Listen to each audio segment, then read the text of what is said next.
आप राजनीति ही करना चाहते थे या कुछ और जीवन का मकसद था? बहुत सारी चीज़ें आपके पेरेंट्स डिसाइड करते हैं। ओके। पिताजी ने पढ़ाई में इंजीनियरिंग कहा कि भाई नहीं लड़का इंजीनियर बनेगा, क्योंकि मुझे करनी थी राजनीति। मैं नोएडा का अध्यक्ष भी रहा पहले।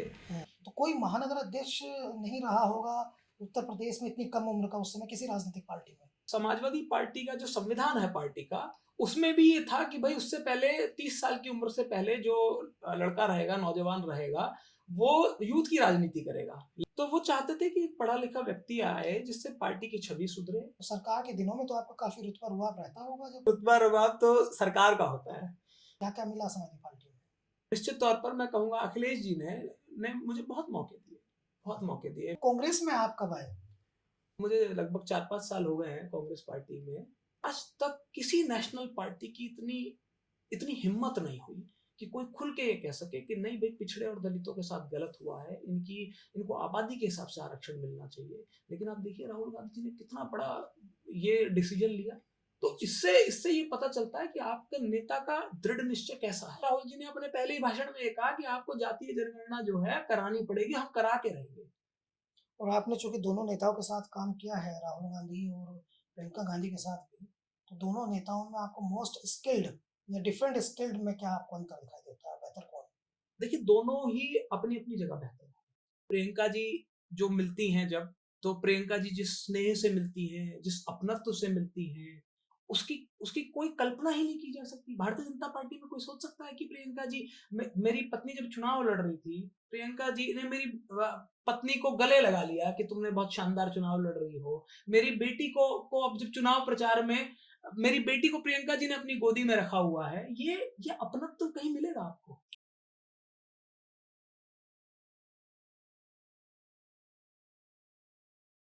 नमस्कार, मेरा नाम है आसिफ मोहम्मद कैफ और आप लोग हमें ऐसी सेलिब्रिटीज़, ऐसी पर्सनैलिटीज़ और ऐसी विभूतियों से बातचीत करते हुए देखते हैं जिन्होंने अपने क्षेत्र में अपनी आइडेंटिटी अपने दम पर विकसित की हो और ख़ासकर ऐसे लोगों को हम अपनी भाषा में सेल्फ मेड आइकन कहते हैं।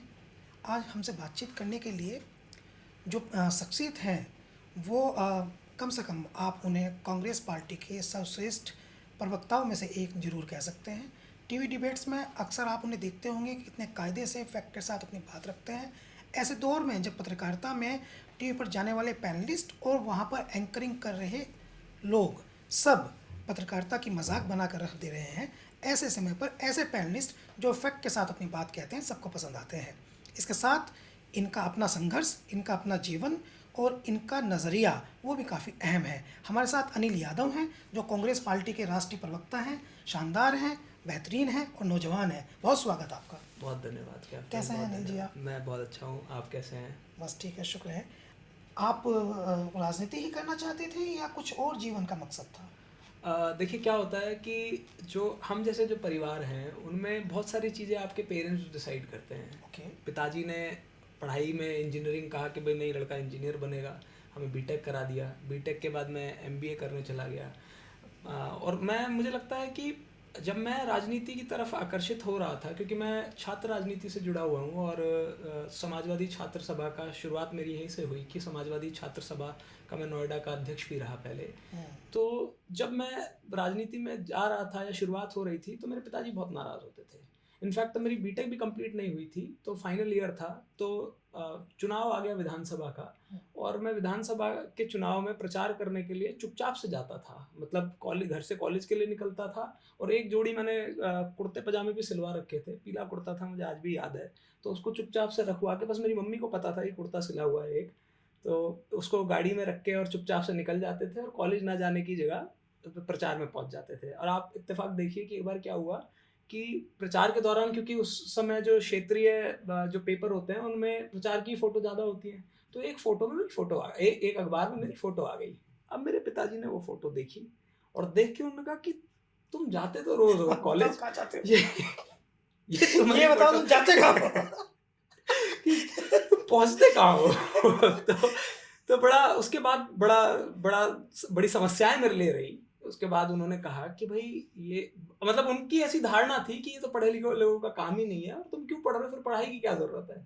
तो मैंने कहा कि नहीं, आजकल देखिए देश जिस हिसाब से चल रहा है और लोग भी पढ़े लिखे लोगों को पसंद करते हैं। तो हालाँकि वो मेरी बातों से कन्विंस नहीं हुए और मेरी उनकी काफ़ी नाराज़गी रही, काफ़ी लंबे समय तक नाराज़गी रही। इनफैक्ट ये कहिए कि फिर उसके बाद मैं नोएडा का जब अध्यक्ष बना, तब जाके उन्हें लगा कि हाँ, कुछ अचीवेबल चीज़ हुई है। उसके बाद धीरे-धीरे करके, क्योंकि लंबा इतना समय रहा, मैं एमबीए करने चला गया। बेसिकली हुआ क्या, बीटेक के बाद मेरी जॉब लग हुँ, गई एक कंपनी में, तो थोड़ा सैटिस्फाइड हुए। वो मैंने जॉब मुश्किल से 1.5 महीने करी और 1.5 महीने के बाद, क्योंकि मुझे करनी थी राजनीति, तो मैंने उनसे कहा कि मैं एमबीए करना चाहता हूँ।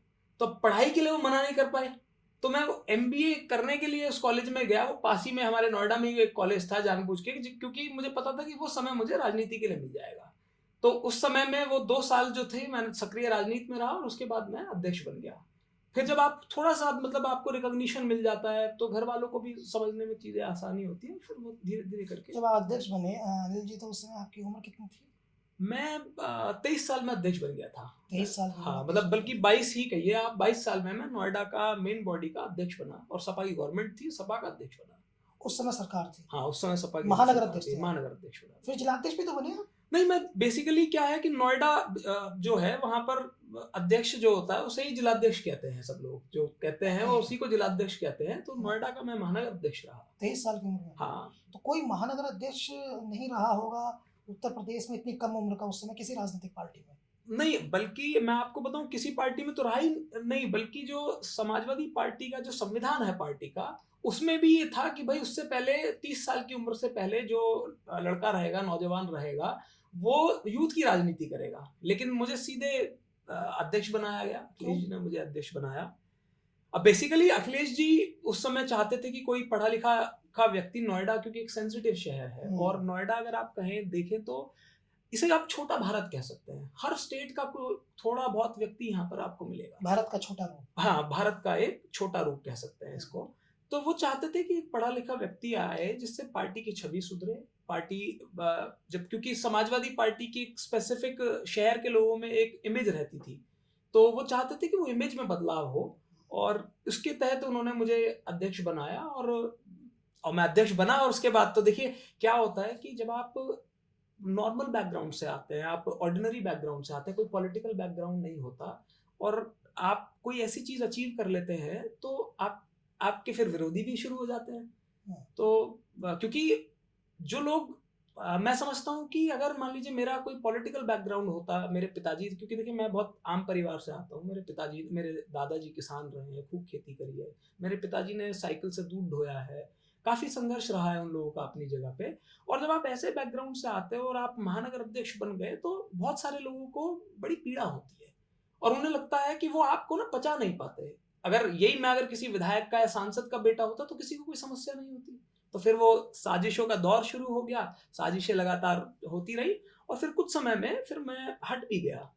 हालाँकि उसके बाद अखिलेश जी ने मुझे समाजवादी पार्टी का प्रवक्ता बनाया और नेशनल चैनल्स पे भेजने का काम किया। तो ये रहा संघर्ष। पहले तो मैं आपको एक बहुत इम्पोर्टेंट बात ये बता दूँ, हमारी बातचीत में ये सामने आई है जी। कि आपके पिताजी की तरह मेरे पिताजी भी साइकिल से ही दूध ढोते थे। जी, जी। तो ये समानता आ गई है।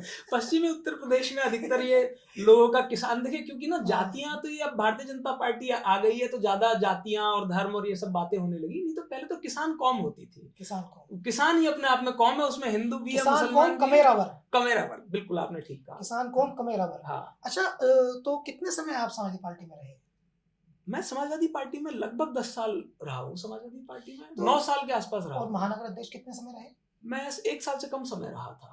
लेकिन ये काफ़ी चैलेंजिंग होगा इसलिए क्योंकि समाजवादी पार्टी में 23 साल का लड़का अगर उनका अध्यक्ष बन जाए जी, और नोएडा जैसी जगह में जहाँ तमाम बड़े नेता अपने आप को खुद को बड़ा कहलाना भी पसंद करते हैं बिल्कुल सही बात और संघर्षशील पृष्ठभूमि से आया हुआ भी एक नेता उनका अध्यक्ष बन जाए तो उनको तकलीफ देता होगा। है। निश्चित तौर पर ये होता, देखिए क्या होता है कि बहुत सारे लोगों की महत्वाकांक्षाएं होती है और नोएडा में महानगर अध्यक्ष का जो पद होता है, अध्यक्ष का जो पद होता है और वो भी सरकार में, वो एक महत्वपूर्ण पद है।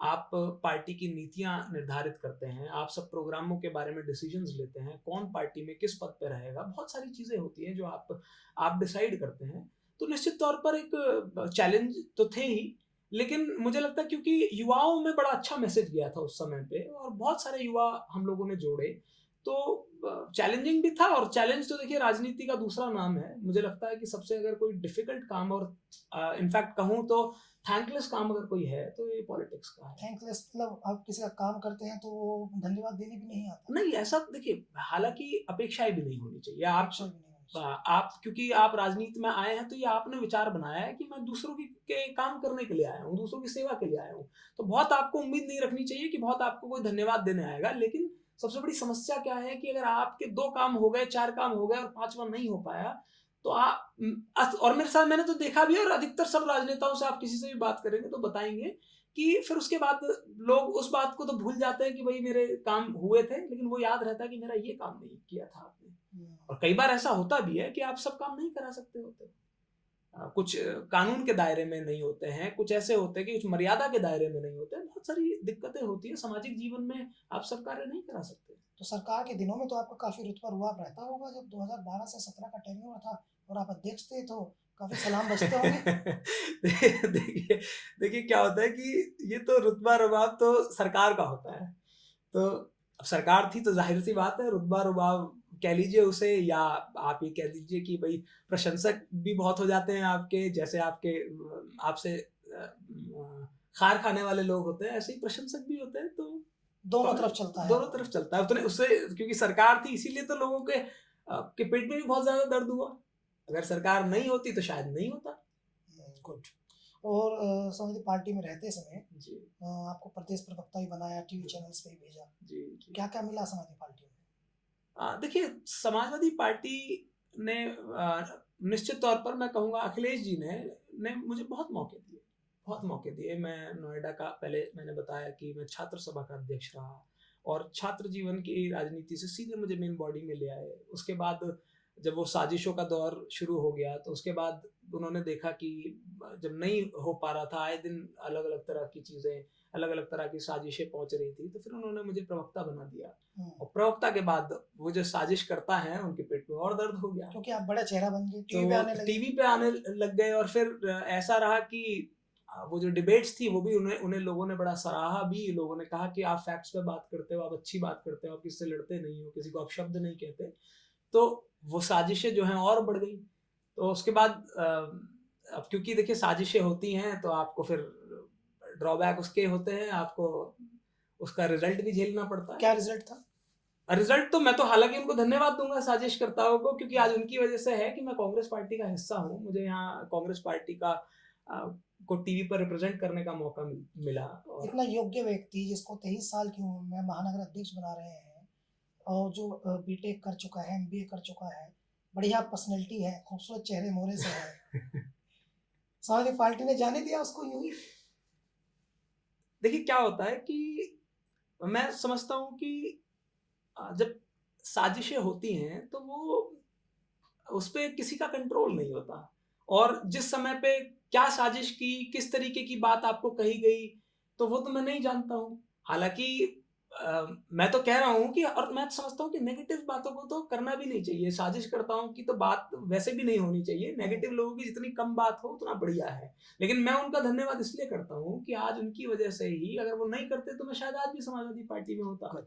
लेकिन मैं कांग्रेस का हिस्सा बना और मैं अपने नेताओं को धन्यवाद कांग्रेस देता बड़ी हूँ। पार्टी है, नेशनल पार्टी है, भाई आप ऐतिहासिक सोचिए पार्टी। कि हमारे शीर्ष नेतृत्व में, चाहे प्रियंका जी कह लीजिए, चाहे राहुल गांधी जी कह लीजिए, हमें हमारे हमारे लिए कितना हमें मौका दिया। मेरी पत्नी को नोएडा जैसी जगह से चुनाव लड़ा है विधानसभा का। आप सोचिए कि जिनके खानदान में कोई प्रधानी का चुनाव नहीं लड़ा, वो उस परिवार से निकल के जो लोग हैं वो विधानसभा का एमएलए का चुनाव लड़ रहे हैं, और लड़ भी किसके सामने रहे? राजनाथ सिंह के बेटे के सामने। पत्नी तो आपकी खुद में शानदार नेता है ना, उनकी तो अपनी आइडेंटिटी विकसित हुई है। नहीं, बिल्कुल बिल्कुल, इसमें कोई डाउट नहीं है। हम लोग तो मिले भी राजनीति के तहत ही मिले। हम लोग तो समाजवादी पार्टी में ही वो भी काम दोनों एक ही करते थे। राजनीतिक पार्टी में थे? जी बिल्कुल। और इसीलिए आप लोगों की मुलाकात हुई? हाँ जी, हाँ जी, हाँ जी। Okay good. तो कांग्रेस में आप कब आए? हाँ, अब तो मुझे लगभग 4-5 साल हो गए हैं कांग्रेस पार्टी में, और बड़ा अच्छा समय रहा। यहाँ पर मुझे खुशी है कि मैं आज अपने जो बात मैं कहना चाहता हूँ, जो अपने लोगों के लिए, अपने समाज के लिए जो बात मैं उठाना चाहता हूँ, उसे मेरे नेता भी उठा रहे हैं।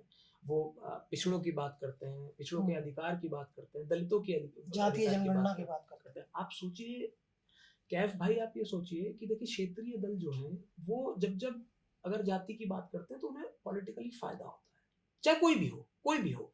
आज तक किसी नेशनल पार्टी की इतनी इतनी हिम्मत नहीं हुई कि कोई खुल के ये कह सके कि नहीं भाई, पिछड़े और दलितों के साथ गलत हुआ है, इनको आबादी के हिसाब से आरक्षण मिलना चाहिए। लेकिन आप देखिए राहुल गांधी जी ने कितना बड़ा ये डिसीजन लिया।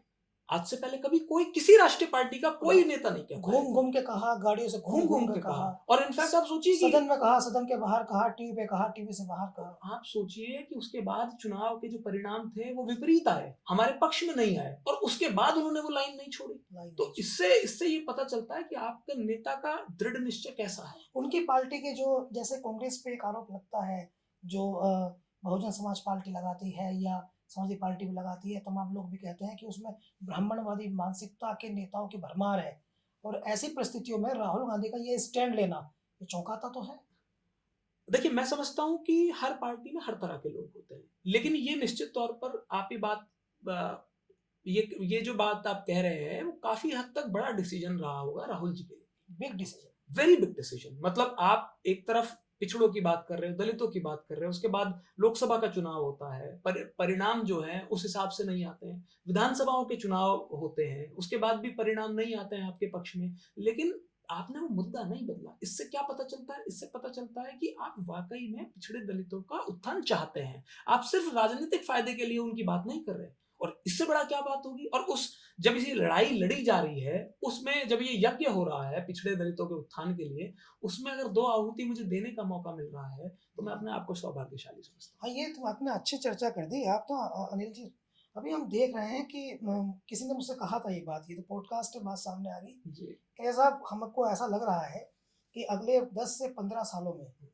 अगले 10 से 15 सालों में कांग्रेस की कोशिश ये है कि वो किसी एक बड़े पिछड़ी जाति के चेहरे को, और वो यादव कम्युनिटी से भी आए, तो उत्तर प्रदेश में बड़ा नाम बना दे, और कभी परिस्थिति बदले तो उन्हें सीएम का चेहरा बना दे कांग्रेस उत्तर प्रदेश में। और पहले भी कभी ऐसा हुआ है, तो इसकी कोई संभावना है?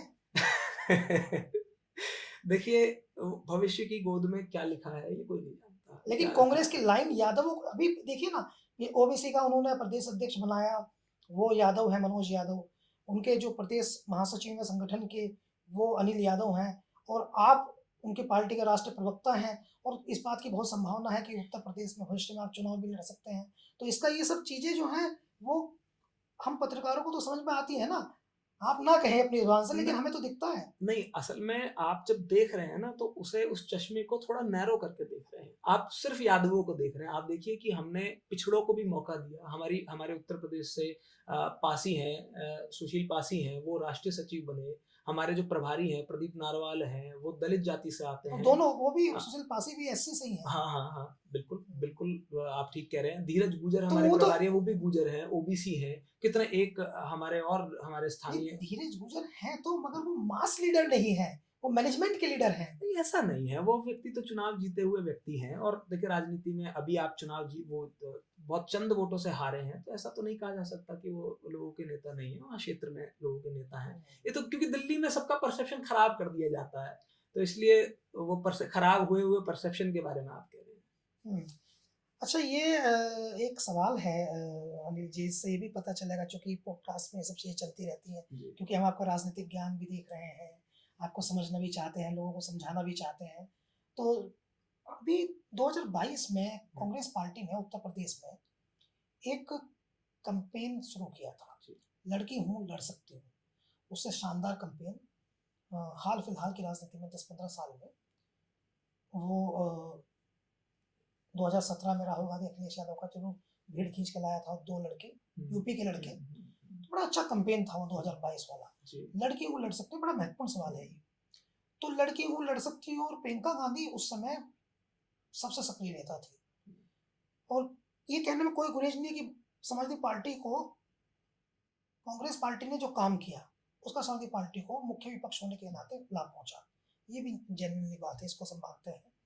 लेकिन मैं ये समझना चाहता हूँ, एक्चुअली ये सवाल जो है वो आपकी पत्नी के लिए होता तो ज़्यादा अच्छा लगता, मगर आप भी चूंकि महिलाओं के प्रति आपका उनसे भी आदर सम्मान, पूछिएगा। हाँ, उनसे भी पूछेंगे। लेकिन महिलाओं के प्रति जो है आपका आदर देखते हुए, आपका सम्मान देखते हुए, और आपको फेमिनिस्ट के तौर पर मानते हुए मैं सवाल आपसे पूछ रहा हूँ कि कम से कम जिन महिलाओं की बातचीत की गई थी, जिन महिलाओं को बूस्ट अप किया गया था, उनको टिकट भी दिया गया, इवन आपकी पत्नी को भी टिकट दिया गया और भी बहुत सारे टिकट दिए गए, प्रमोट भी बहुत किया कांग्रेस पार्टी ने, आइडिया भी अच्छा था, एप्लीकेट क्यों नहीं हुआ? देखिए कई बार राजनीति क्योंकि एक और एक दो नहीं होती है, सिंपल मैथ्स नहीं है, मैथ्स भी है, केमिस्ट्री भी है और तमाम तरह के फॉर्मूले जो है राजनीति में फेल हो जाते हैं। हुँ, लेकिन ये बात सही है कि ये जो आइडिया था ये अपने आप में ऐतिहासिक आइडिया था, जो प्रियंका जी लाई। और क्योंकि वो उनकी सोच ऐसी है कि जब आप महिलाओं को सशक्त करते हैं तो क्योंकि उनका मानना ये है कि महिला घर कितने अच्छे से चला सकती है यदि इनको मौका मिले, इनको क्षेत्र चलाने का मौका मिले, इनको सदन में बैठने का मौका मिले, लोगों की समस्याओं को उठाने का मौका मिले तो ये बहुत अच्छा बेहतर चला सकती हैं। हालाँकि क्योंकि भई आधी आबादी कहते हैं, हम आधी आबादी कहते हैं और कहते ही रह जाते हैं, जब देने का नाम आता है तो नहीं देते हैं। तो प्रियंका जी ने इतना बड़ा फैसला लिया और ये मानिए कि ये फैसला उनके लिए बिल्कुल डिफ़िकल्ट रहा होगा। क्योंकि बहुत सारे लोग एक आप कांग्रेस में क्योंकि लोकतंत्र है और अगर कोई बात चल भी रही है तो उसका अपोजिशन भी बहुत होता है। पार्टी के अंदर भी बहुत सारे लोगों ने कहा कि ये तो बड़ा मुश्किल रहेगा। बहुत सारे लोगों ने ये कहा कि कैसे पॉसिबल होगा। लोगों ने ये तक भी कहा कि रिजल्ट शायद अच्छा नहीं होगा। तो लेकिन प्रियंका जी ने कहा कि मैं रिजल्ट के लिए नहीं लड़ा रही हूँ।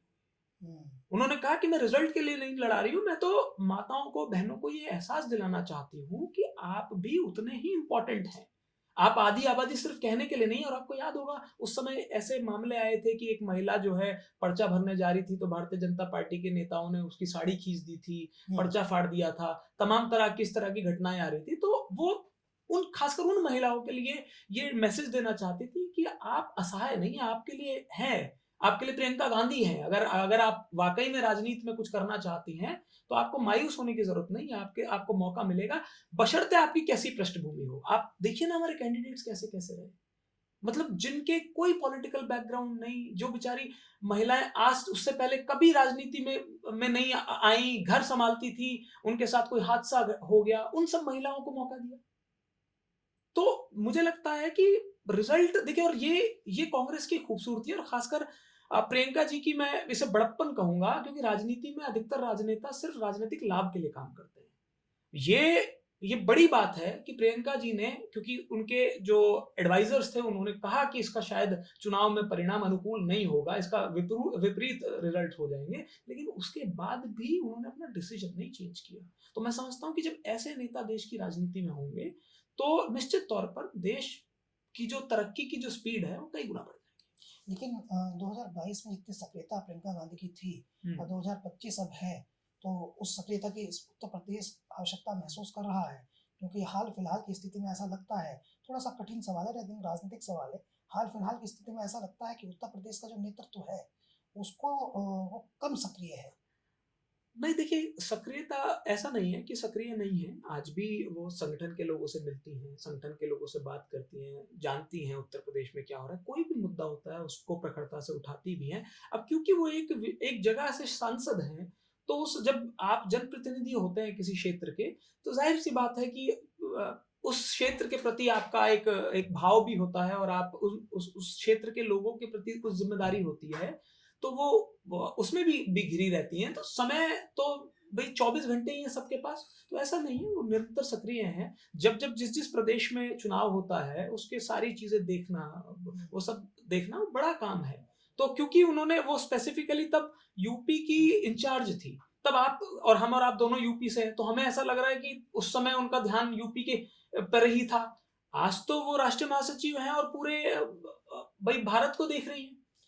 हुँ, तो इस बात की क्या संभावना है जैसे आजकल हम देखते हैं आपकी पार्टी के एक सांसद हैं इमरान मसूद जी। और एक 2 समाजवादी पार्टी के भी नेता हैं, वो भी आजकल इस तरह के बयान दे रहे हैं। तो इस बात की क्या संभावना है कि 2027 में आप समाजवादी पार्टी के साथ ही मिलकर के 2024 की तर्ज पर आकर के चुनाव लड़ेंगे या कुछ है डिस्टर्बेंस? नहीं देखिए, डिस्टर्बेंस कहाँ है? हमारा तो गठबंधन है, अभी भी लोकसभा चुनाव में भी था और अभी भी बना हुआ है। भई हम तो जहाँ-जहाँ हमारी ज़रूरत पड़ती है समाजवादी पार्टी को चुनाव में, हम तो भई ऐसा भी करते हैं कि अपना अगर अगर क्योंकि देखिए मकसद है भारतीय जनता पार्टी को हराना। देश में जो सांप्रदायिकता का ज़हर जो भारतीय जनता पार्टी ने बोया है, इस ज़हर को खत्म करना। उसके लिए कांग्रेस को कुर्बानियाँ देनी पड़ रही हैं और हम दे रहे हैं।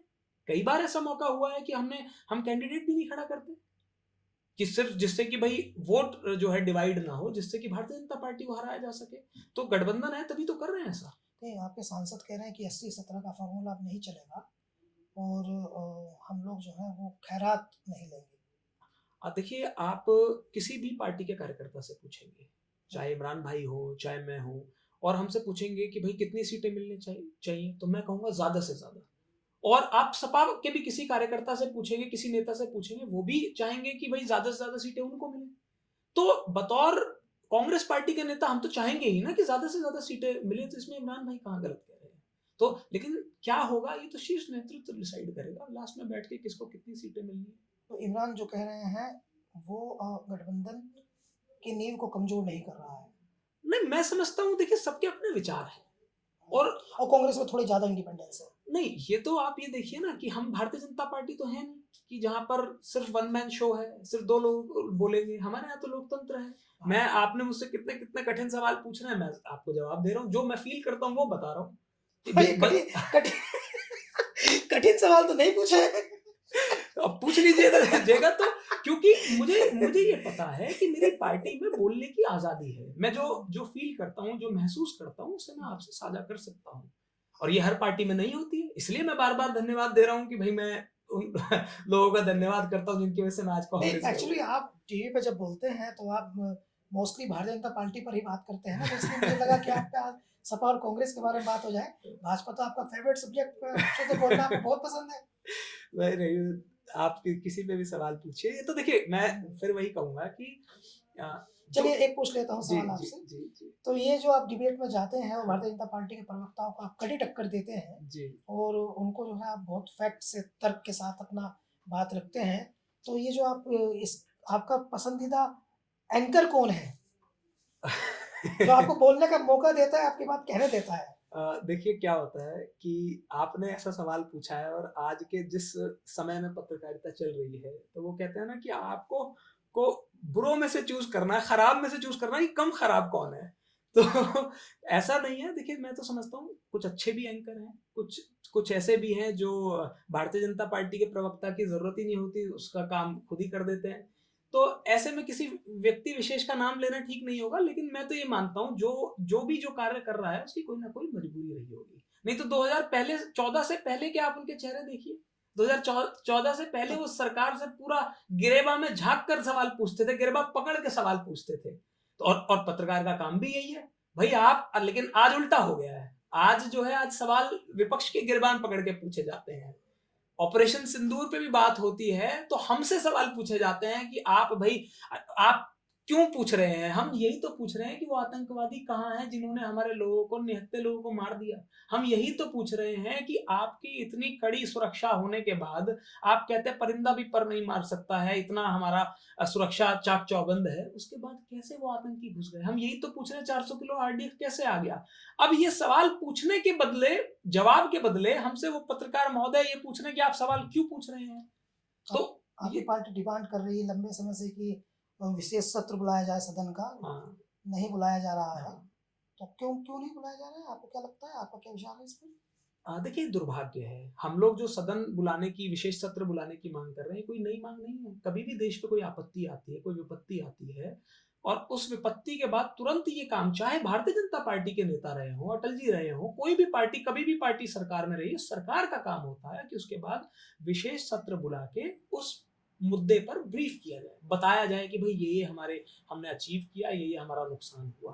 और आप बताइए कि जब तक हम अपनी किसी नुकसान को मानेंगे नहीं, तब तक उसको ठीक कैसे करेंगे। नहीं, देखिए सोशल मीडिया पे कोई सवाल पूछ ले तो उसको पकड़ के बंद कर देते हैं।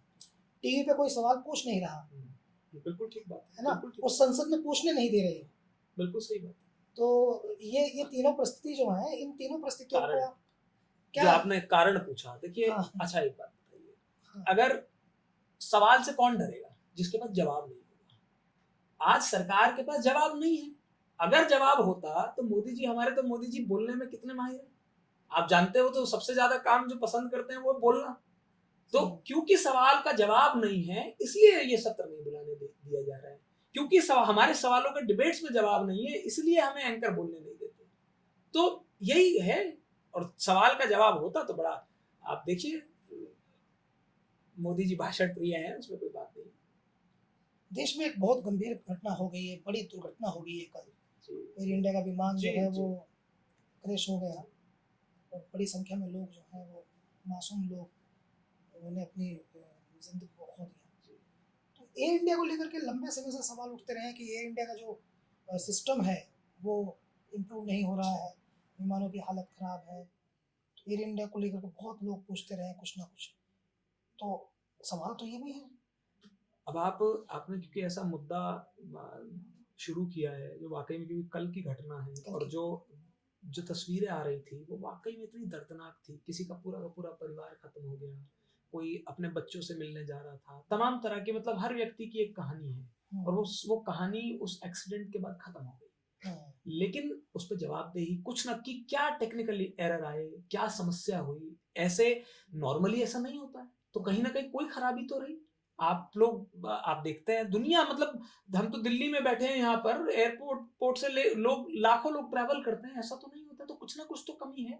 लेकिन इस सरकार में एक सबसे खराब बात ये हुई है कि इस सरकार में जवाबदेही खत्म हो गई है। आप दुर्भाग्यपूर्ण देखिए कि जो एविएशन मिनिस्टर हैं, उन्होंने अपनी एक, वो उस साइट को जब विजिट कर रहे हैं जहां पर ये घटना हुई है, उस साइट पे जाते हुए गाना लगा के रील बना रखी है। तो आप सोचिए कि जब इतने संवेदनहीन लोग होंगे, और ये हिम्मत पता है कहाँ से आती है? हिम्मत आती है क्योंकि उनको पता है कि कोई उनसे सवाल नहीं पूछेगा, कि जो लोग, जिनके घर वालों की जो हत्या कहूंगा मैं तो इसको, ये हादसा हुआ है लेकिन कुछ ना कुछ कमी तो रही है, इनकी जो मृत्यु हुई है, उस मृत्यु पे आप ऐसे संवेदनहीन होकर कैसे घूम सकते हैं? क्योंकि वो डर खत्म हो गया। पहले लोकतंत्र में मीडिया का डर हुआ करता था, लोग विपक्ष का डर हुआ करता था कि भाई विपक्ष सवाल करेगा, कि आप मीडिया ऐसे मुद्दा बना लेगी, लेकिन अब वो सब खत्म हो गया। इसलिए कोई कुछ भी कर सकता है यहाँ पर। इतनी संवेदनहीन हरकत नहीं, तो मैं नहीं समझता कि अब से पहले हो सकती थी, 2014 से पहले नहीं किसी की हैसियत होती थी ऐसा। आज आपकी पत्नी का एक ट्वीट वायरल हो रहा है जिन्होंने इस घटना पर सवाल पूछा है सरकार से। जी तो ये भी मैं जानना चाहता हूँ, जब आप भी फुल टाइम राजनीति करते हैं और आपकी पत्नी भी फुल टाइम राजनीति करती है, तो दोनों के विचार मिलते हैं आप इसमें? हाँ, देखिए विचार तो मिलते हैं क्योंकि हम सेम आइडियोलॉजी फॉलो करते हैं, हम विचार एक जैसे हैं, इसीलिए साथ में हैं। अगर अलग अलग राजनीतिक पार्टी में होते तो? बड़ी मुश्किल होती, मुझे नहीं लगता कि मुझे लगता है बड़ा बड़ा ज्यादा मुश्किल हो जाता, क्योंकि मेरी पत्नी जो है वो मुझसे ज्यादा प्रखर हैं चीजों को बोलने में, वो कोई लाग लपेट नहीं करती बात करने में, ये इस बात का, फियरलेस। हाँ, वो इस बात का थोड़ा भी नहीं गुरेज करती कि ये मेरे पति हैं, मैं इनसे ना कहूँ, अगर मैं दूसरी किसी विचारधारा के साथ होता।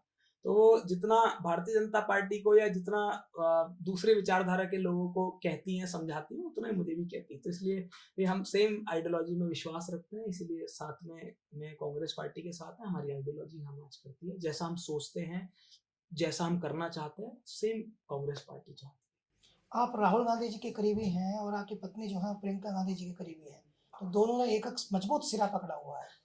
देखिए, मैं समझता हूँ कि ये, इसमें हमारी काबिलियत नहीं है, इसमें हमारे नेताओं की काबिलियत है कि हम जैसे लोग जिनका कोई बैकग्राउंड नहीं है, जिनके कोई राजनीतिक कोई पृष्ठभूमि नहीं रही है, उनको मौका देना, उनसे मिल लेना, ये मैं समझता हूँ नेता का बड़प्पन है। और जैसे जो जो पार्टी, जिस पार्टी के नेता अपने कार्यकर्ताओं का इस तरीके से ध्यान रखते हैं, इस तरीके से उन्हें स्नेह देते हैं, तो मुझे लगता है कि वो पार्टी निश्चित तौर पर मजबूत पार्टी रहती है और पक्ष और विपक्ष चलता रहता है, पार्टी बनी। तो जब आप दोनों राजनीति करते हो तो आपकी बेटी कौन संभालता है?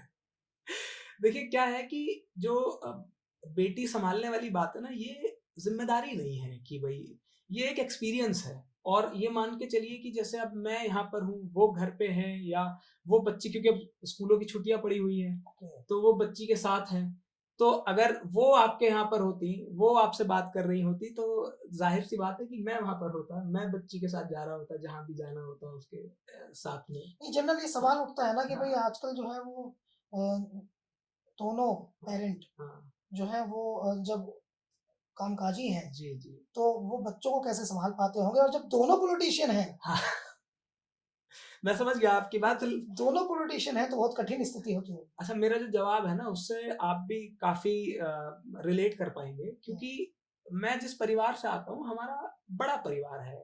भाई हैं, मम्मी हैं, पापा ओके। हैं। तो और हमारे जैसे परिवारों में मतलब मैं समझता हूँ कि जनरली बच्चे जो हैं वो घरवाले ही पालते थे। माँ-बाप का तो बहुत कम रोल हुआ करता था। ये तो अब जो नई पीढ़ी है वो बहुत क्योंकि बच्चों की परवरिश को लेके बहुत जागरूक हो बिल्कुल गई है। देसी और ज़मीनी बात कह दी हाँ, आपने। नहीं है ही ऐसा भाई, हम जिस हाँ, परवरिश हाँ। में पले हैं, तो उसमें आपके पिताजी से ज़्यादा रोल आपके चाचा का होता है। चाचा का होता है। आपकी माँ से ज़्यादा रोल आपकी चाची ताई का होता है, दादी हाँ, का होता है, आपके बाबा का होता है। जेन्युइन बात है। तो इसलिए मैं मतलब ईश्वर का बड़ा शुक्रगुज़ार हूँ कि मुझे इतना अच्छा परिवार मिला कि संयुक्त परिवारों में ये स्थिति हाँ, हाँ। ये स्थिति संयुक्त जी, परिवार में जी, होती है। जी। बहुत सारे सवाल हमारे पास आपके हैं, आपके लिए। तो कुछ लोगों ने भी पूछे हैं। अच्छा, तो ये बताइए, ये जो राहुल गांधी जी हैं, जी। आपको लगता है कि ये अपनी एलओपी लीडर ऑफ अपोजिशन की भूमिका का सही प्रकार से निर्वहन कर रहे हैं? देखिए, एलओपी जो है, लीडर ऑफ अपोज़िशन जो है, बहुत ही महत्वपूर्ण पद है और जनता की आकांक्षाओं का पद है। सरकार जनता देखिए मुझे लगता है कि सरकार तो चुन लेती है और 5 साल के लिए चुन देती है। उसके बाद लेकिन जो उम्मीदें जो होती हैं वो विपक्ष से ये होती है कि जब-जब सरकार कोई गलत करेगी तो जनता की आवाज़ बनने का काम विपक्ष करता है। और मुझे लगता है क्योंकि आपने राहुल जी की बात कही, आप देखिए ना, आज सरकार अपने हर फैसले पे वापस जाती है। क्यों? क्योंकि सामने राहुल गांधी जैसा निडर नेता खड़ा है, साहसी नेता खड़ा है। अब बताइए ना, मैंने जब जातीय जनगणना की मांग की बात करी, राहुल जी ने जब सत्र शुरू हुआ, सत्र के सरकार बनने के बाद, भारतीय जनता पार्टी की सरकार बनने के बाद, हालांकि वो सरकार जो है बैसाखियों की सरकार है, उसके बाद पार्लियामेंट में राहुल जी ने अपने पहले ही भाषण में ये कहा कि आपको जातीय जनगणना जो है करानी पड़ेगी, हम करा के रहेंगे। और वो भारतीय जनता पार्टी जो सदन पे पार्लियामेंट के पटल पे कह चुकी है कि भाई, गृह राज्य मंत्री कह चुके हैं कि as a matter of policy हम गणना में जाति को नहीं ऐड करेंगे। जो भारतीय जनता पार्टी कोर्ट में एफिडेविट लगा के कहती है, जब बिहार में जातीय सर्वे हो रहा था कि नहीं, जातीय सर्वे ये नहीं कर सकते, इनको रोकिए। तो वो भारतीय जनता पार्टी जिसके सबसे बड़े नेता नरेंद्र मोदी ये कहते हैं कि जाति है ही नहीं, हमें अर्बन नक्सल कहते हैं कि भाई जब हम जाति की बात करते हैं, जातीय जनगणना की बात करते हैं, वो भारतीय जनता पार्टी कह रही है कि हम जातीय जनगणना आप करा देंगे। हालांकि भी सिर्फ कह रही है, क्योंकि इनकी करनी और कहने में बहुत अंतर है, करनी और कथनी में अंतर है। लेकिन मैं क्योंकि leader of opposition Rahul Gandhi है, इसलिए मैं आपको आश्वस्त कर सकता हूं कि हम इनसे करा के छोड़ेंगे। तो ये लीडर ऑफ अपोजिशन का काम है। आप देखिए ना, 3 काले कानून आए, वो भी वापस लेने पड़े। आप ये देखिए लिटिल एंट्री वाला, लिटिल एंट्री से किसका नुकसान हो रहा था? पिछड़े दलितों का ही तो सबसे ज्यादा नुकसान हो रहा था। उस मुद्दे पे वापस जाना पड़ा। तमाम तरीके के फैसले वापस जाने पड़ रहे हैं। क्यों? क्योंकि आज ऑपोजिशन और जनता ने मजबूत किया है। जनता ने हमें इतनी सीटें दी कि आज हम मजबूती से वो बात कह सकते हैं। तो मुझे लगता है राहुल गांधी जी बेहद शानदार तरीके से विपक्ष की भूमिका निभा रहे और आपने चूँकि दोनों नेताओं के साथ काम किया है, राहुल गांधी और प्रियंका गांधी के साथ भी, तो दोनों नेताओं में आपको मोस्ट स्किल्ड या डिफरेंट स्किल्ड में क्या आपको अंतर दिखाई देता है? बेहतर कौन है? देखिए दोनों ही अपनी-अपनी जगह बेहतर हैं। अब आप क्योंकि अ, अब आप देखिए, मैं और आप हैं, हम में कुछ अच्छी बातें आप में हैं, कुछ अच्छी बातें मुझ में हैं। सब हर आदमी अलग-अलग है, डिफरेंट है। प्रियंका जी जो मिलती हैं जब, तो प्रियंका जी जिस स्नेह से मिलती हैं, जिस अपनत्व से मिलती हैं, उसकी उसकी कोई कल्पना ही नहीं की जा सकती। भारतीय जनता पार्टी में कोई सोच सकता है कि प्रियंका जी मेरी पत्नी जब चुनाव लड़ रही थी, प्रियंका जी ने मेरी पत्नी को गले लगा लिया कि तुमने बहुत शानदार चुनाव लड़ रही हो। मेरी बेटी को अब जब चुनाव प्रचार में मेरी बेटी को प्रियंका जी ने अपनी गोदी में रखा हुआ है। ये अपनत्व तो कहीं मिलेगा आपको? कलेक्ट करती हैं। वो कनेक्ट आपको ये महसूस कराते हैं कि जितने आप उन्हें अपना मानते हो, उससे ज़्यादा वो आपको अपना मानते हैं। देखिए, बोलते हुए मेरे रोंगटे खड़े हो गए, क्योंकि ये बात मैं फ़ील इमोशंस करता हैं, हूँ। हाँ, इमोशंस हैं। बिल्कुल। ये देखिए क्या है ना, बनावटी बात कोई भी कह सकता है, लेकिन जो बात आपके साथ खुद घटित हुई हो, जब जो उस समय आपने महसूस किया हो, जब आप उस बात को दोहराते हैं, तो आप वापस उसी फीलिंग में चले जाते हैं। तो वो प्रियंका गांधी हैं। और जहां तक, और अब क्योंकि भारतीय जनता पार्टी में आप सोच सकते हैं कि भारतीय जनता पार्टी में कोई नरेंद्र मोदी जी किसी को ऐसे पकड़ रहे होंगे, किसी को इतना अपनत्व तो दिखा रहे होंगे, या नरेंद्र मोदी जी को कोई पकड़ ले, नहीं हो सकता पॉसिबल। और जहां तक राहुल जी की बात है, आप देखिए ना कि उनसे डिसाइसिव आदमी, उनसे निडर आदमी इस देश की राजनीति में कोई नहीं है। और मुझे, क्योंकि मैं काफी लोगों को बहुत करीब से जानता हूं, और मैं समझता हूँ कि हर व्यक्ति राजनीतिक कैलकुलेशन करता ही करता है। कई बार आप लोग क्योंकि पत्रकार लोग हैं, आप लोग उसे खराब पॉलिटिक्स भी कहते हैं। लेकिन मैं समझता हूँ कि ये अपने आप में बहुत बड़ी चीज़ है और सीखने वाली चीज़ है। इस देश के युवाओं को जो सबसे बड़ी चीज़ सीखनी चाहिए वो ये है कि कितनी अडिगता से वो खड़े होते हैं, कितने साहसी, कितने निडर बन के वो अपनी बात के लिए खड़े होते हैं। उनका घर छीन लिया, उनकी सदस्यता रद्द कर दी गई। क्या नहीं हुआ? हम तो यहाँ बैठे हैं, यहीं डीएनडी पर एक हाथरस की बेटी के साथ जब दुष्कर्म हुआ था, राहुल गांधी, प्रियंका गांधी जब जा रहे थे, आप बताइए पुलिस ने धक्का मार के गिरा दिया उनके साथ। और धक्का मार के गिरा दिया नीचे, प्रियंका जी पे डंडा मार रहे हैं पुलिस वाले। तो जब इतना संघर्ष हम देख रहे हैं और उसके बाद वो नेता नहीं झुकने को तैयार है। कोई और नेता होता तो टूट जाता। तो बहुत धन्यवाद आपका, आपने हाथरस की चर्चा कर दी। लेकिन ये जो आपका काम है उत्तर प्रदेश में, हाथरस है या सीएनआरसी के बाद में प्रियंका गांधी के घर घर जाना है, किसान पंचायतों में शिरकत करना है, या दूसरी चीज़ों में भी बहुत स्ट्रगल किया कांग्रेस ने, उत्तर प्रदेश में बहुत ज़्यादा स्ट्रगल किया है, मगर वो वोट में ट्रांसफर होता नहीं दिख रहा।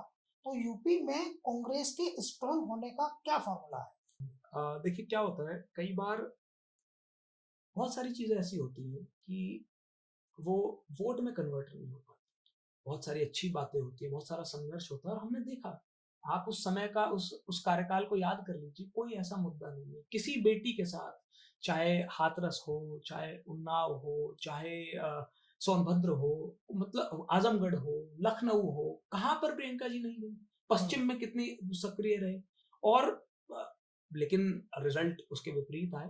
तो रिजल्ट की चिंता कांग्रेस पार्टी के नेता नहीं करते हैं कि प्रियंका जी कम से कम नहीं करती हैं। लेकिन जहाँ तक पार्टी को मजबूत करने की बात है, तो देखिए अगर आप आज की तारीख में देखेंगे, कांग्रेस पार्टी का संगठन सृजन का अभियान चल रहा है और जगह-जगह कोऑर्डिनेटर्स जाके गाँव-गाँव जा रहे हैं, बैठ के बूथों पे काम कर रहे हैं। हर बूथ से व्यक्ति से पूछ रहे हैं, भई बात कर रहे हैं, वहाँ पर लोगों को जोड़ने का काम कर रहे हैं। तो हम संगठन को मजबूत करने का काम कर रहे हैं। निश्चित तौर पर कोई ना कोई कमी रही होगी कि प्रियंका गांधी ने 2022 में जब संगठन बनाया, जी, पूरे उत्तर प्रदेश में किसी राजनीतिक पार्टी ने नहीं किया है। उन्होंने एक कार्यकर्ता का बुला करके इंटरव्यू किया था। हाँ, बिल्कुल ठीक कह रहे हैं, बिल्कुल ठीक कह रहे हैं। इंटरव्यू किया था, इंटरव्यू करके उन्होंने चूज किया था कि किसको क्या करना है, हुँ। लेकिन उसके बावजूद भी जो है वो अपेक्षित कामयाबी नहीं मिली। तो क्या कांग्रेस को एक बार ऐसा फील हो रहा है कि उन्हें सत्ता में भागीदारी चाहिए, कि एक बार सत्ता में भागीदारी मिल जाए तो शायद चीजें ठीक हो जाए, ग्राउंड पे वर्कर्स मिलने लगे? देखिए मुझे लगता है कि जो आपकी बात है, मैं समझता हूँ कि कांग्रेस पार्टी और पार्टियों में एक डिफरेंस है। हम्म, कांग्रेस पार्टी सत्ता के लिए काम नहीं करती और कभी किया भी नहीं। हम्म, कांग्रेस पार्टी सिर्फ जनता के लिए काम करती है और जनता ने जब-जब मौका आया, जब-जब समय आया, तो जनता ने ही कांग्रेस पार्टी को सत्ता दी। आप देखिए कि हो सकता है हमें पिछले चुनाव में सफलता नहीं मिली, में बहुत मेहनत भी की। प्रियंका जी ने हर मुद्दे पर बात भी करी और उस हर मुद्दे को उठाया भी। हो सकता है उस मेहनत का रिजल्ट हमें आने वाले चुनाव में मिले। लोकसभा में देखिए। तो आपकी मेहनत का फल तो समाजवादी पार्टी को मिल गया ना। 2022 में आपने जो हवा बनाई, उसका समाजवादी पार्टी को फायदा मिला। 2024 में आपने जो हवा बनाई, उसका समाजवादी पार्टी को फायदा मिला। उनको 37 सांसद आए, हाँ, आपके 6 सांसद आए। हम कह रहे हैं कि जब आपका घी उबलता है, तो नीचे जब गिरता है, तो जिसका बर्तन बड़ा बर्तन नीचे होता है, घी उसमें गिर जाता है। देखिए आप इसको अलग तरीके से देख रहे हैं, हम अलग तरीके से देखते हैं। आप उसे 37 और 6 हमारे करके देख रहे हैं। हम उसे देख रहे हैं कि इंडिया गठबंधन के 43 सांसद आए। तो ये 43 सांसद कैसे आए? वो प्रियंका जी की मेहनत थी, उस समय पे इश्यू थे, क्योंकि उससे पहले लोग हमें नहीं इतना ज़्यादा देख रहे थे, लेकिन लोगों ने देखा कि हर मुद्दे पे कैसे इंदिरा गांधी की पोथी हर हर मुद्दे पे सड़क पर बैठ जाती है, कैसे योगी आदित्यनाथ को मजबूर कर देती है। आपको पता है ना, अरेस्टिंग हुई थी, 2 दिन पकड़ के जबरदस्ती इल्लीगल डिटेन किया। काम तो किया था हाँ, इन्होंने, इससे इल्लीगल तो डिटेन किया सहमति है। और उसके बाद भी वो झुकी नहीं। जब भी पुलिस ने छोड़ा तब भी सीधे वहीं गई। पुलिस ने कितनी बार, सोनभद्र आपको याद है, मेरी पत्नी तो वहां पर थी, वहां पर उस समय पे दुनिया भर के अधिकारी कहते हैं कि नहीं मैडम, हम आप यहाँ मत रुकिए गेस्ट हाउस में, यहाँ पर इतनी गर्मी है। ऐसा ही मौसम था, लगभग यही गर्मी चल रही थी। लेकिन ये भी तो सच है अनिल जी कि आप रायबरेली में काम कर रहे थे और मैंने हाँ, देखा था आप भूपेश बघेल जी के साथ थे और आप प्लानिंग में थे, मगर जिस दिन वोटिंग हुई उस दिन 60 से ज्यादा बस्ते जो है वो दिनेश प्रताप सिंह जो स्टेट मिनिस्टर हैं, चूंकि कैंडिडेट थे राहुल गांधी जी के सामने, तो 60 से ज्यादा बस्ते जो है वो लगने नहीं दिए गए और कहीं लगे तो छीन ले गए। तो समाजवादी पार्टी के कार्यकर्ता मदद ना करते आपकी वहां, तो जीत का अंतर इतना बड़ा ना होता। अब आप ये देखिए कि आपकी इसी बात ने पूरा सार बता दिया। भारतीय जनता पार्टी का भी और हमारा भी। दिनेश सिंह को बस्ते छीनने पड़े, यानी कि गुंडई करनी पड़ी। इसका मतलब क्या है? इसका मतलब ये है कि कहीं न कहीं उनको अपनी हार दिख रही थी। कांग्रेस पार्टी जीत रही थी और निश्चित तौर पर समाजवादी पार्टी हमारी सहयोगी है। हम तो और सहयोग में देखिए क्या है कि आप जब 2 लोग इकट्ठे होके एक गठबंधन बनाते हैं, तो उसमें दोनों का योगदान होता है। हम तो कहते हैं, हम धन्यवाद देते हैं समाजवादी पार्टी का और समाजवादी पार्टी भी कांग्रेस का धन्यवाद देती है। आप पूछ लीजिएगा किसी भी शीर्ष नेतृत्व के व्यक्ति से, तो हम तो कहते हैं कि भाई उनकी हमारी वजह से सीटें आई हैं और हमारी उनकी वजह से आई हैं। अच्छा, आपके पसंदीदा नेता कौन है? देखिए राजनीति में अब क्योंकि अगर मैं आपको राहुल गांधी कहूँगा तो आप कहेंगे कि भई आप कांग्रेस पार्टी में इसलिए कह रहे हैं। मैं प्रियंका जी कहूँगा तो आप कहेंगे कि क्योंकि वो आपकी प्रभारी रही हैं, तो इसलिए कह रहे हैं। तो मैं सच में आपको हकीकत बता रहा हूँ कि राहुल जी वाक़ई में आज के दौर में ऐसे नेता नहीं होते। विरले ही नेता होते हैं ऐसे। तो मैं समझता हूँ कि राहुल गांधी मेरे इस टाइम आज की तारीख में फेवरेट नेता हैं, क्योंकि मुझे उनकी काम करने के तरीके को पास से देखने का मौका मिला और इस काम करने के तरीके पे मैं ये कह सकता हूँ, इस निडरता पे मैं ये कह सकता हूँ, इस साहस पे मैं ये कह सकता हूँ कि इस देश में अगर वाकई में बेहतरीन नेता कोई है वो राहुल गांधी और वो नेता कौन है जिसे आप बिल्कुल पसंद नहीं करते हैं? है। मुझे लगता है कि संवैधानिक पद पे बैठे हुए व्यक्ति जो होते हैं, हालाँकि वो लोग ऐसा नहीं समझते हैं, वो सबके होते हैं। तो इसलिए उनके बारे में कोई खराब बात करना अच्छी बात नहीं होती, क्योंकि वो देश के होते हैं। इसलिए लिए ख और खराब खराब किसी को मानना भी नहीं चाहिए। मैं समझता हूँ कि जब वो विपक्ष में थे तो दूसरी तरह की बात करते थे, आज सरकार में हैं तो दूसरी तरह की बात करते हैं, तो इसलिए ये सब ठीक है। अखिलेश यादव जी के बारे में क्या सोचते हैं आप? अखिलेश जी बहुत अच्छे व्यक्ति हैं, बहुत अच्छे व्यक्ति हैं। बतौर अगर उनको एज़ अ पर्सन देखा जाए, एज़ अ ह्यूमन बीइंग देखा जाए, तो वो बहुत अच्छे व्यक्ति हैं। बहुत एम्पैथी है उनमें, लोगों के प्रति बहुत एज़ ए अच्छी भावना पॉलिटिकल है। लीडर? देखिए पॉलिटिक्स का ना नज़रिया बदल गया है अब। अब क्या है कि अच्छाई पॉलिटिकल नेता कितना अच्छा है, कितना खराब है, लोग उसे रिज़ल्ट से आँकने लगे हैं। तो मैं कहूँगा कि अच्छे हैं, तो आप कहेंगे कि वो 2012 के बाद में दोबारा चुनाव नहीं जीते, 17 में नहीं जीते और फिर उसके बाद लोकसभा भी हारे। और तो वो आंकड़ा जो है अच्छे ये तय करेंगे हम पॉलिटिशियन किसी व्यक्ति से कि वो अच्छा है या नहीं, ये रिजल्ट के आधार पर। नहीं, नहीं, आप लोग ऐसा तय करते हैं। आजकल जो हम्म। अच्छे नेता की जो डेफिनेशन है, वो ये हो गई है कि भई जो ज़्यादा चुनाव जीत रहा है, वो अच्छा है। आजकल के प्रैक्टिकल वर्ल्ड में, लेकिन मेरा हम्म। ऐसा मानना नहीं है। तो मैं तो परिणाम तो राहुल गांधी जी के नेतृत्व वाले भी बहुत अच्छे नहीं तो आए हैं। इसीलिए मैंने कहा ना, इसीलिए मैंने कहा कि आपने जो मुझसे सवाल पूछा, तो बहुत सारे पत्रकार होते वो इस बात से सहमत नहीं होते, वो कहते कि नहीं आप ऐसे ही कह रहे हैं। लेकिन मैं ऐसे नहीं कह रहा, मैं ये फ़ील करता हूँ इसलिए कह रहा हूँ। और क्योंकि वो ऐसा इसलिए कहते हैं क्योंकि रिज़ल्ट नहीं आए हैं। दो चार शब्द तेजस्वी यादव के लिए बोल दीजिए। देखिए मेरी तेजस्वी जी से कई बार मुलाकात हुई है और वो बहुत डायनामिक नेता हैं, अच्छे नेता हैं और जनता से जुड़े हुए नेता हैं, तो अच्छे व्यक्ति हैं, अच्छे नेता हैं। देश की राजनीति में, खासकर उत्तर प्रदेश की राजनीति में एक बहुत बड़ा वैकेंट है। और पिछले कुछ समय से हम देख रहे हैं। वो क्यों समझ में नहीं आ रहा है जनता की, ये तो हम नहीं समझ पा रहे। लेकिन उत्तर प्रदेश की राजनीति पुरुषवादी वर्चस्व की राजनीति हो गई है। और महिला नेतृत्व में वो फेस दिखाई नहीं दे रहा है जो पूरे उत्तर प्रदेश को प्रभावित करता हुआ दिखता हो। हुँ, छोटे छोटे क्षेत्रों में छोटे छोटे नेता हैं, हुँ, लेकिन पूरे ब्रॉड यूपी को हम देखें तो ऐसा महिला नेतृत्व नहीं दिखाई देता। ऐसी संभावनाएं दिखाई देती है, अतीत को देखें, वर्तमान को देखें और भविष्य को देखें कि कोई महिला सीएम उत्तर प्रदेश की बनती हुई दिखाई है कुछ। अगर इस पर हम चर्चा करें, हुँ। महिला सीएम यूपी की, तो इसकी कितनी संभावनाएं हैं और क्या संभावनाएं हैं? देखिए मुझे लगता है कि ये संभव होना कांग्रेस पार्टी की जिस दिन सरकार होगी, उस दिन ये संभव बहुत आसानी से हो जाएगा, क्योंकि प्रियंका गांधी। नहीं प्रियंका जी नहीं, ऐसा नहीं कि प्रियंका जी ही मौका दिलाने वाले व्यक्तियों में से होंगी। ओके। हाँ, प्रियंका गांधी जी ही वो व्यक्ति होंगी जो मौका दिला रही होंगी महिलाओं को। और हमारी पार्टी की आप पृष्ठभूमि देखिए ना, भाई ये जो आज आज जो महिला आरक्षण का बिल भारतीय जनता पार्टी अभी तो सिर्फ पास कराया, लाई तो है नहीं, इम्प्लीमेंट तो हुआ नहीं और कोई डेट भी फिक्स नहीं है कब तक इम्प्लीमेंट होगा। ये बिल सोच किसकी थी? कांग्रेस पार्टी की। तो जब जब महिलाओं के आरक्षण की बात आई है, महिलाओं को अधिकार देने की बात आई है, तो कांग्रेस पार्टी के अलावा कोई पार्टी आपको दिखेगी नहीं जिसने इतना बढ़ चढ़कर महिलाओं के अधिकार की बात की हो। एक ज़माना था, आप सोचिए ना, आज लोकतंत्र को हम कहाँ लाए। एक ज़माना था जब देश आज़ाद हुआ, जो उस समय के के जो सीईसी रहे, जो चीफ इलेक्शन कमिश्नर थे उस समय के, शर्मा जी, वो बताते हैं कि भाई औरतें जब अपना आधार कार्ड पहचान पत्र बनवाने जाती थी तो वो अपना नाम नहीं बताती थी। वो बताती थी कि मैं महेंद्र की घरवाली लिख लो, पिंटू की मम्मी लिख लो, बबलू की मम्मी लिख लो।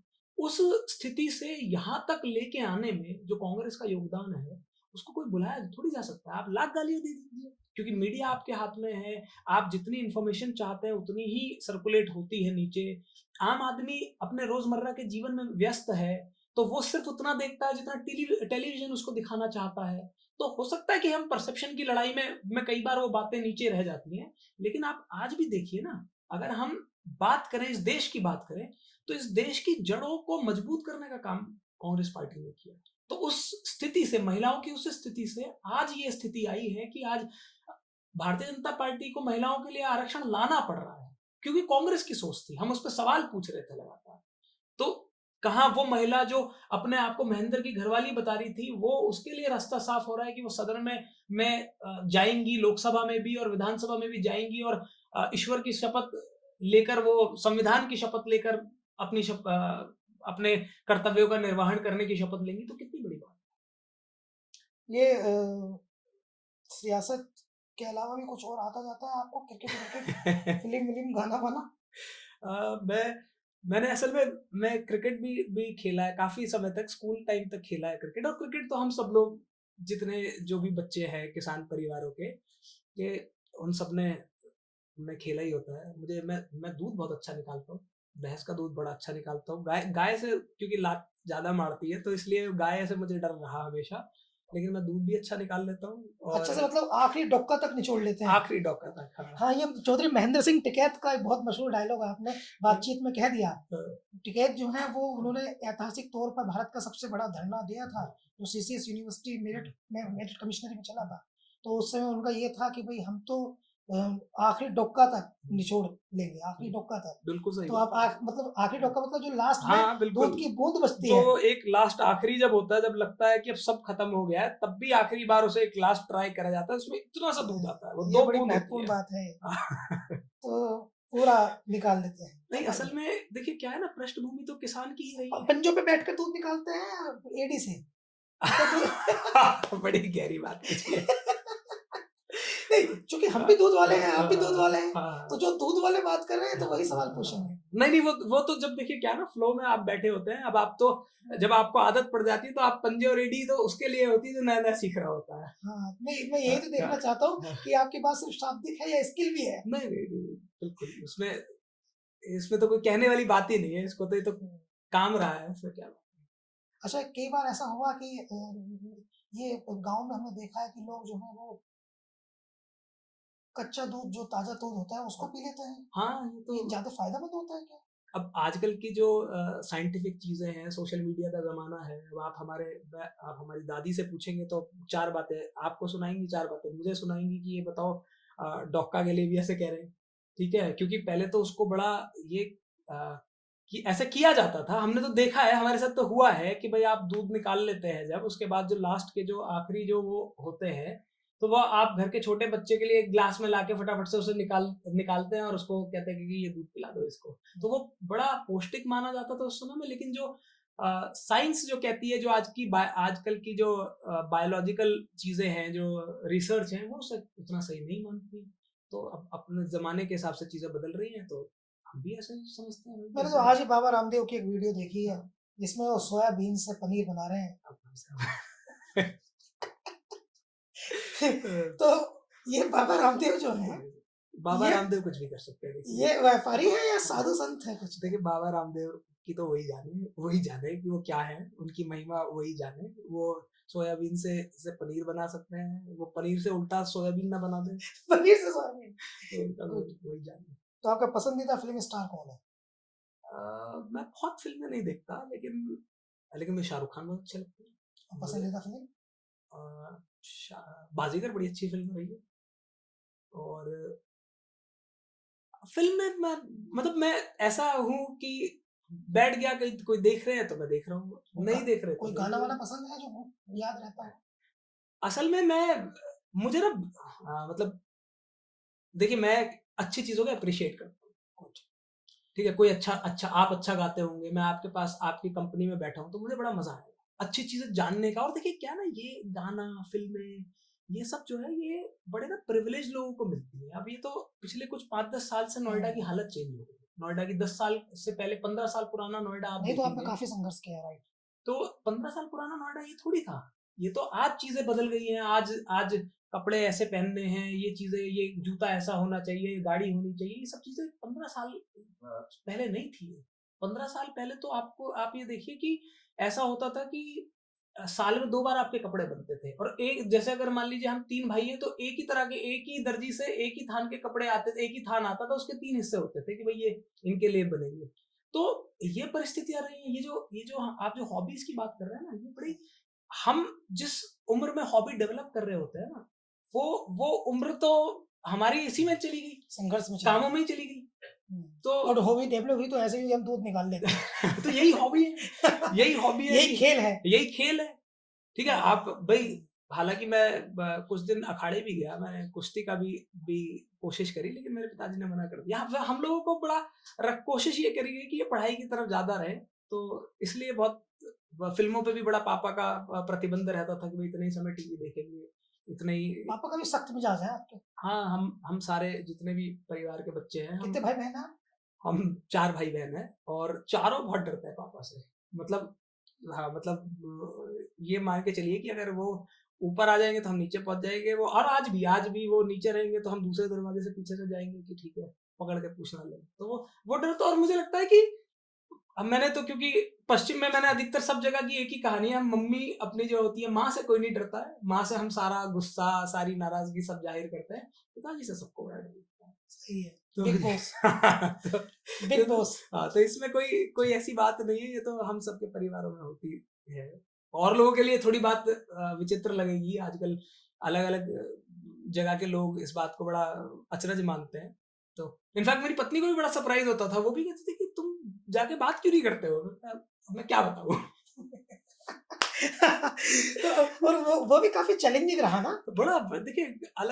अलग-अलग देखिए, उनका बचपन अलग बिग तरीके से बिग बीता है। हाँ, उनके उनके लिए बड़े चेंजेस थे, बड़े गाँव में आना, और क्या, गाँव में बहुओं से बहुत सारी चीज़ें एक्सपेक्ट करी जाती हैं, उन ज़िम्मेदारियों को निभाना। मूल भारतीय लोग। हाँ, बिल्कुल, बिल्कुल। मूल भारतीय लोग। अनिल यादव जी से हमने काफ़ी लंबी-चौड़ी बातचीत की है, कई सारे विषयों पे उनसे बातचीत की है और उनसे बातचीत करके ऐसा लगता है जैसे हम किसी अपने से बात कर रहे हैं, जो शुद्ध भारतीय है, ज़मीनी है, देसी है और ये भी बत समझ में आता है कि देखिए एक व्यक्ति जब पढ़ लिख कर बीटेक करके, एमबीए करके नौकरी लेने कहीं जाता है, तो उनके पिता खुश होते हैं। हमारी संस्कृति में, हमारे देसी कल्चर में, लेकिन जब वो राजनीति में जाना जाता है तो पिता को नाराज़गी होती है, तब तक वो उसे कामयाब होता ना देख ले। तो उम्मीद है, आशा है और उनको भविष्य के लिए शुभकामनाएँ हैं कि वो एक दिन उस मकाम पर पहुँचे कि उनके पिताजी को लगे कि ये सही निर्णय था। बहुत नमस्कार, धन्यवाद।